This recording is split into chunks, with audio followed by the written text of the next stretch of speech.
नमस्कार, आप देख रहे हैं विश्व इंडिया टीवी न्यूज। खबरों को लेकर हाजिर हूं मैं वर्षा सिंह और अब बढ़ते हैं आज की बड़ी खबर की ओर।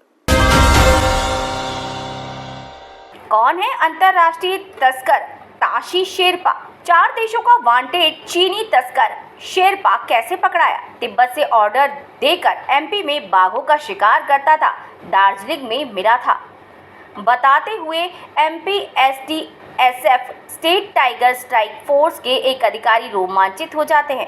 वो उस टीम का हिस्सा थे जिसने इंटरनेशनल वाइल्ड लाइफ तस्कर ताशी शेरपा को गिरफ्तार किया था। शेरपा इस समय नर्मदापुरम की जेल में बंद है। इस बार उसके सुर्खियों में आने की वजह Interpol international criminal police organization है, जिसने एसटीएसएफ से उसकी जानकारी मांगी है। इंटरपोल ने ताशी के खिलाफ 2015 से ही नोटिस जारी किया था, लेकिन वो गिरफ्तार नहीं हो सका था। एमपीएसटीएसएफ ने न केवल उसे पकड़ा बल्कि सजा भी दिलाई। आखिर ताशी के बारे में एमपीएसटीएसएफ को कैसे पता चला? उसे कैसे पकड़ाया गया? इस ऑपरेशन में कितना रिस्क था? इन सवालों का जवाब जानने के लिए आप पूरी खबर में हमारे साथ बने रहिए। साल 2015 में एसटीएसएफ ने ऐसे गिरोह के 10 सदस्यों को पकड़ा था, जिसने सतपुड़ा टाइगर रिजर्व में एक बाघ का शिकार किया था।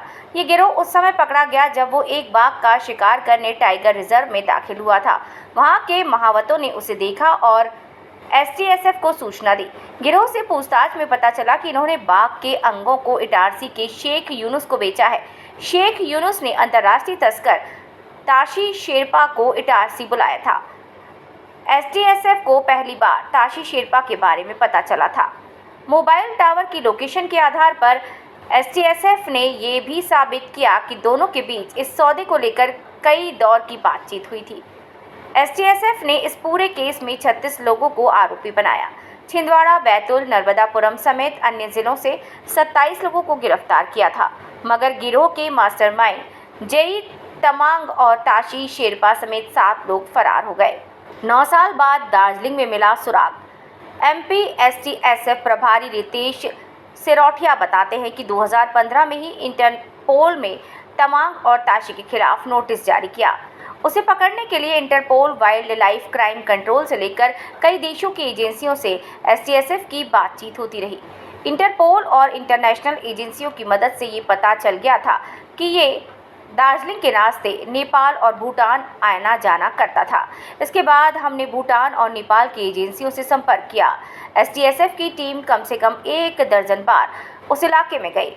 रेकी करने के साथ स्थानीय सूत्र तैयार किए। जनवरी 2024 को टिप मिली कि ताशी दार्जिलिंग में भूटान सीमा के पास छिपा है। इस टिप से मिलने के बाद एसटीएसएफ ने उसे पकड़ने का प्लान तैयार कर लिया था। ताशी को पकड़ने गई टीम के एक सदस्य बताते हैं कि जब हम लोग वहां पहुंचे तो पता चला कि ताशी भूटान निकल गया है। उसे हम भूटान जाकर नहीं पकड़ सकते थे। ऐसे में हम लोगों ने स्थानीय एजेंसियों से संपर्क किया। हमने पहले जो सूत्र तैयार किए थे उन्हें एक्टिव किया। ये बताया कि जैसे ही ताशी बॉर्डर क्रॉस कर दार्जिलिंग आए तो अलर्ट करें। हमको लगा कि 1 या 2 दिन में ताशी वापस लौटेगा, लेकिन 10 दिन बीत गए। इस दौरान हम लोग टूरिस्ट बनकर उनके आने का इंतजार करते रहे। 11वें दिन उसके आने की खबर मिली। हम लोगों ने उसे पकड़ने के लिए घेराबंदी की और जब वो सिलीगुड़ी के एक ओवरब्रिज के पास पहुंचा तो उसे गिरफ्तार कर लिया गया।